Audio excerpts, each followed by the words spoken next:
Point होता है हमारा डायफ्राम के बाद, वो होता है हमारा बेलोस, यानी कि हिंदी में इसको बोलते हैं धोकनी। ठीक है ना। जो सेकंड टर्म है हमारा, वो है हमारा बेलोस या धोकनी। अब हम बेलोस का चित्र देखेंगे, डायग्राम देखेंगे, बेलोस को समझने की कोशिश करते हैं कि बेलोस जो है होती क्या है, कैसे इसमें वर्क होता है। तो बेलोस के डायग्राम को देखते हैं। तो बेलोस जो है वो इस तरीके होती है। पहले हम सिंपल डायग्राम देखेंगे, फिर जो है इसको समझने की कोशिश करेंगे।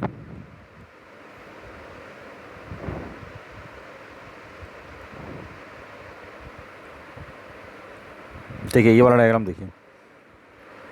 तो ये जो होता है ना बेलोज, हिंदी में इसको जो है धोकनी बोलते हैं। तो इसमें क्या होता है, ये जो बेलोज होते हैं इसको जिसको हिंदी में धोकनी बोलते हैं, ये क्या होता है कि एक नालीदार आकार की एक पतले धातु के चादर की ट्यूब होती है। ठीक है। ये जो पार्ट है वो इस प्रकार बना होता है कि जब प्रेशर जो बढ़ेगा, तो मान लीजिए प्रेशर इसमें लगा रखा है, जैसे इन्होंने यहाँ दिखा रखा है। मान लीजिए एयर जो है वो यहाँ से आ रही है, जब यहाँ से आ रही है तो प्रेशर बढ़ेगा, तो वो ये जो है ये एक्सपेंड होगा। यानी इसमें एक्सियल एक्सपेंशन एंड कॉन्ट्रैक्शन होता है, यानी एक्सिस की दिशा में, अक्ष की दिशा में कॉन्टेंशन मतलब एक्सपेंशन प्रसार या संपीड़न होता है, एक्सपेंशन और कॉन्ट्रैक्शन होता है। जब यानी इधर प्रेशर ज़्यादा आएगा तो ये आगे की तरफ खुल जाएंगे, और प्रेशर कम होगा तो ये पीछे की तरफ चले जाते हैं। तो इस तरीके से जो है इसको हम प्रेशर को मेजर करते हैं। तो मान लीजिए इधर से ये प्रेशर आ रहा है, तो जब ये इधर से एयर आ रही है, मतलब जो कोई गैस आ रही है, जो गैस का प्रेशर जो ज़्यादा है, जब ज़्यादा है तो ये आगे की तरफ जो है खुलेंगे। जब ये खुलेंगे तो इस पर जो ये आप देख रहे हैं इंडिकेटर लगा हुआ है, तो ये रीडिंग को पढ़ना शुरू कर देगा जितना भी हमारा प्रेशर की रीडिंग होगी। तो ये हम जो स्केल देख रहे हैं आप, ये डायरेक्ट कैलिब्रेटेड होता है प्रेशर के टर्म में, हमें डायरेक्ट आंसर मिलता है प्रेशर का, ये नहीं कि हमें कैलकुलेशन करने की कोई आवश्यकता पड़ती है।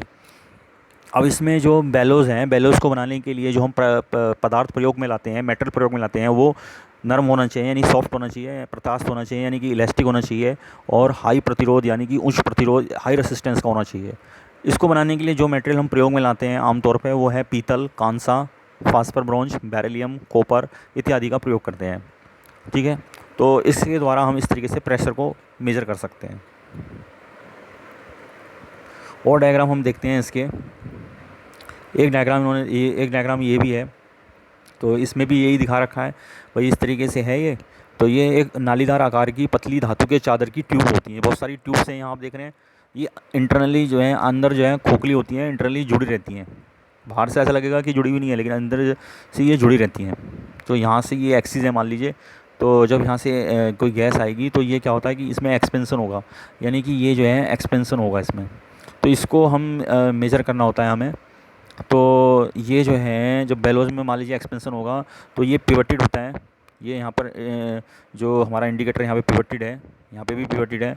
तो ये फिर ये सुई जो है, मान लीजिए प्रेशर ज़्यादा होगा तो ये सुई ज़्यादा की तरफ मूव करने लगेगी, मान लीजिए प्रेशर कम है तो सुई जीरो की तरफ मूव करने लगेगी।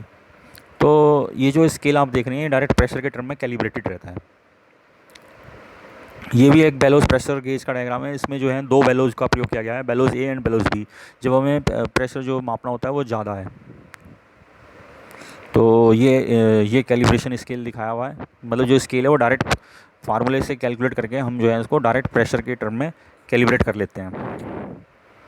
ये हो गया बेलोज। फिर इसके बाद